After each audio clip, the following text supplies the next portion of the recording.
मित्रांनो, तुम्हाला मागच्या ब्लॉगमध्ये मी नवी मुंबई पुणे या ठिकाणाहून प्रवास कसा करावा आणि त्या प्रवासाचं भाडं किती आणि ते देखील तुमच्या बजेटमध्ये, म्हणजे अगदी ट्रेनचा प्रवास असेल किंवा बसचा प्रवास असेल. पण मी मागच्या ब्लॉगमध्ये तुम्हाला सांगितलेलं की जर तुम्ही माथेरानमध्ये आला तर तुम्हाला चांगल्या पद्धतीची राहण्याची व्यवस्था कुठे केली जाईल, यासाठी हा जो पुढचा ब्लॉग तो तुम्हाला खूप फायदेशीर ठरणार आहे. मित्रांनो, जर तुम्ही माथेरानमध्ये येताय आणि तुम्हाला जर चांगले हॉटेल्स पाहिजे, हॉटेल्समध्ये राहण्याची व्यवस्था पाहिजे, जेवणाची व्यवस्था पाहिजे, मग ते हॉटेल्स कोणत्या बजेटमध्ये कुठले असतील, किंवा तुम्ही जर समजा मिडल क्लास फॅमिलीमधनं असाल आणि खूप मोठ्या प्रमाणामध्ये तुमच्या संगती ग्रुप असेल तर तुम्ही कुठे राहू शकता.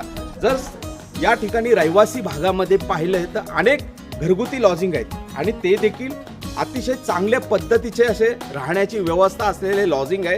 त्या ठिकाणी देखील तुम्हाला चांगल्या पद्धतीच्या सुविधा उपलब्ध होऊ शकतात. हेच मी ह्या ब्लॉगमधनं दाखवण्याचा तुम्हाला प्रयत्न करणार आहे. मित्रांनो, तुम्ही माथेरानमध्ये एंट्री केली आहे आणि या ठिकाणी तुम्हाला राहण्याची उत्तम व्यवस्था पाहिजे असेल तर नक्की तुम्हाला तुमच्या बजेटमधली उत्तम राहण्याची व्यवस्था आहे, त्याचा एकूण खर्च किती येणार आहे हे सर्व तुम्हाला या ब्लॉगच्या माध्यमातून मी सांगण्याचा प्रयत्न करणार आहे. चला तर मग जाऊया आपण रूमच्या शोधामध्ये. मित्रांनो, तुम्ही आता माथेरानमध्ये आला आहात आणि या ठिकाणी तुम्हाला तुमच्या बजेटमध्ये राहण्याची उत्तम व्यवस्था जर पाहिजे असेल तर माथेरान शहरात अनेक चांगली हॉटेल अगदी 3 स्टार पर्यंत आपल्याला बजेटमध्ये मिळू शकतात.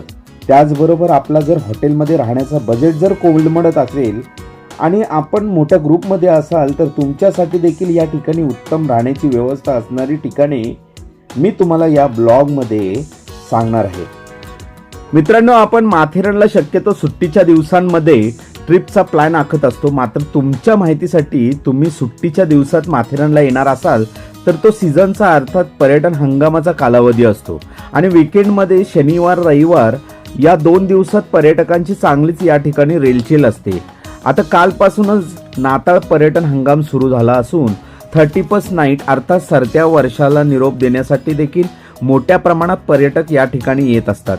यावेळी आपल्याला सीझनमध्ये हॉटेलच्या रूमचा खर्च देखील थोडा अधिकच प्रमाणात मिळतो. 2 पर्सन म्हणजेच कपल असेल किंवा 4 जणांची फॅमिली असेल तर अगदी बेड टी पासून रात्रीच्या डिनरपर्यंत हॉटेलच्या व रूमच्या कॅटेगरीनुसार प्रत्येक माणसामागे भाडे आकारले जाते. तर दुसरी बाजू सांगायची झाली तर आपण सर्वसामान्य कुटुंबातून असाल आणि आपलं बजेट हॉटेल्समध्ये राहण्याचे नसेल तर आपल्यासाठी कॅटेगरीनुसार काही घरगुती लॉजिंग व त्यांचे रूम पर्याय म्हणून उपलब्ध होऊ शकतात. मग या रूममध्ये तुम्ही 2, 4, 6, 8 जण आरामशीर राहू शकता. फक्त यामध्ये आपल्याला जेवण इन्क्लूड नसते आणि याचे रूम भाडे देखील वाजवी दरात असते. मात्र या ठिकाणी स्विमिंग पूल, डिस्को, प्लेग्राऊंड किंवा इनडोअर आउटडोअर गेम या लक्झरी सुविधा उपलब्ध होत नाही. या सर्व सुविधा आपल्याला एखाद्या हॉटेल किंवा रिसॉर्टमध्येच उपलब्ध होऊ शकतात. मित्रांनो, माथेरान पर्यटनासाठी 3 दिवसाचा कालावधी पुरेपूर असतो. मात्र येथील निसर्ग, घोड्याची रपेट, माथेरानची सफर आणि येथील थंड हवा याच्या मोहात आपण पडला तर तुम्हाला 8 दिवस देखील कमी पडू शकतात. येथे येण्यासाठी सीझन आणि ऑफ सीझन असे 2 कालावधी असतात. सीझनमध्ये म्हणजेच पर्यटन हंगामामध्ये किंवा लागून आलेल्या सुट्ट्यांमध्ये, तसेच विकेंडमधील शनिवार रविवार यावेळी तुम्हाला हॉटेल्स किंवा घरगुती लॉजिंगच्या रूम्स करता जास्त भाडे आकारले जाते. मग ते किती असू शकते हे देखील मी तुम्हाला पुढे सांगणार आहे. आणि जर ऑफ सीझनचं बोलायचं झालं तर म्हणजेच जानेवारी, फेब्रुवारी, मार्च, जुलै, सप्टेंबर, ऑक्टोबर या महिन्यांमध्ये आपण कमी बजेटमध्ये माथेरानच्या पर्यटनाचा प्लॅन करू शकता. तसेच आठवड्यातील सोमवारपासून गुरुवारपर्यंत या कालावधीमध्ये देखील आपल्याला अगदी स्वस्त दरात माथेरानचे पर्यटन करता येते. मग ते सर्व बाबतीत अगदी घोड्यापासून रूमपर्यंत बार्गेनिंग करू शकता. यासाठी आपल्याला या कालावधीमध्ये सुट्टी मिळणं आवश्यक आहे, तरच ते तुम्हाला शक्य होऊ शकते. यासाठी ऑफ सीझनमध्ये रूमचे, हॉटेलचे काय भाडे असते हे देखील तुम्हाला मी पुढे सांगणार आहे. तुम्ही जर माथेरानला सीझन अर्थात पर्यटन हंगामात आलात तर हॉटेल व त्यांच्या रूमच्या कॅटेगरीनुसार कमीत कमीत 8,000पासून पुढे 13,000 ते 15,000पर्यंत कपल म्हणजे 2 माणसांचे 1 ते 2 दिवसाच्या पॅकेजनुसार रूमचे बजेट अगदी बेड टी नाश्ता ते लंच डिनर सर्व त्यात इन्क्लूड असते. तर ऑफ सीझनमध्ये म्हणजेच मधल्या दिवसात सोमवार ते गुरुवार या कालावधीमध्ये 3,000 रुपयांपासून पुढे 5,000 ते 10,000 रुपयापर्यंत कप्पल अर्थात 2 माणसांचे 1 ते 2 दिवसाचे पॅकेजमध्ये नाश्ता जेवण इन्क्लूड करून रूम भाडे आकारले जाते.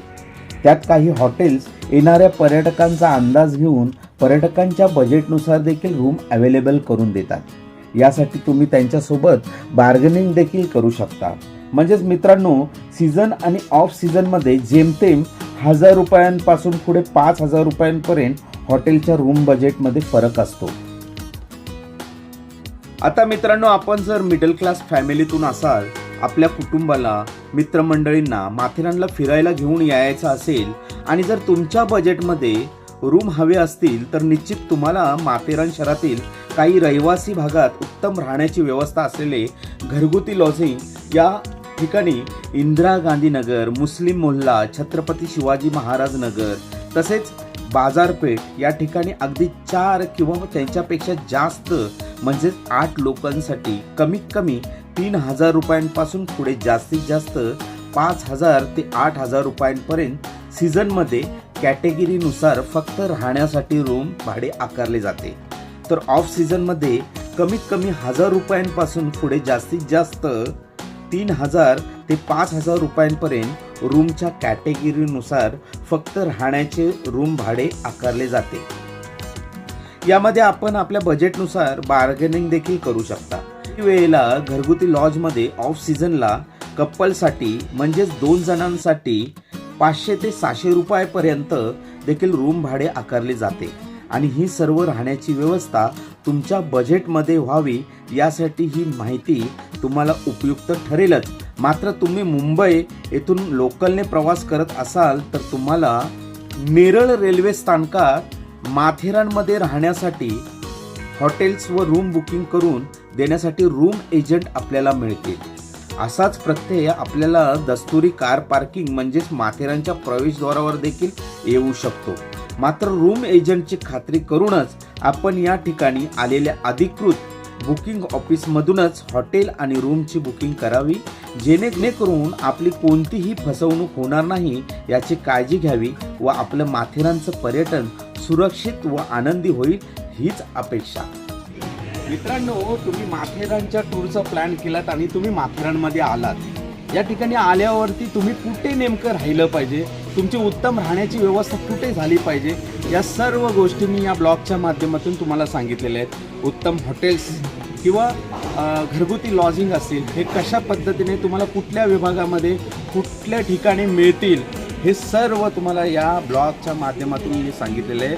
माथेरानमध्ये आलात, माथेरानची ट्रिप केली तर पुरेपूर तुम्हाला 3 दिवसाचा अवधी लागतो ही ट्रिप पूर्ण करण्यासाठी. मात्र इथला निसर्ग, इथली टॉय ट्रेन, इथले थंड हवा, घोड्याची रपेट याच्या प्रेमामध्ये जर पडला तर निश्चितच तुमचा हा टूरचा प्लॅन कदाचित 1-2 दिवस वाढू शकतो. आणि हे जर 1-2 दिवस वाढले तर नेमकं तुम्हाला कशा पद्धतीने बजेटमध्ये या ठिकाणी थांबता येईल, माथेरानचा आनंद घेता येईल, माथेरानच्या पर्यटनाचा आनंद घेता येईल, हे कशा पद्धतीने तुम्ही कसं मॅनेज करू शकता हे तुम्हाला पूर्ण तुमच्या बजेटमधलं माथेरानचं पर्यटन कसं असलं पाहिजे, म्हणजे ऑफ सीझनमधलं असेल किंवा सीझनमधलं असेल, या सर्व गोष्टी मी तुम्हाला या ब्लॉगच्या माध्यमातून सांगितलेल्याच आहेत. तर मित्रांनो, एक लक्षात घ्या, या ठिकाणी जर तुम्ही आलात आणि तुम्हाला कुठलीही अडचण असली तर मी या ठिकाणी तुम्हाला या ब्लॉगच्या माध्यमातून एक गाईड म्हणून हेल्प करणार आहे. त्यासाठी माझा हा नंबर आहे. त्यासाठी माझ्या या अनलिमिटेड माथेरान ब्लॉगला तुम्ही सबस्क्राईब करा, शेअर करा आणि लाईक करा. धन्यवाद.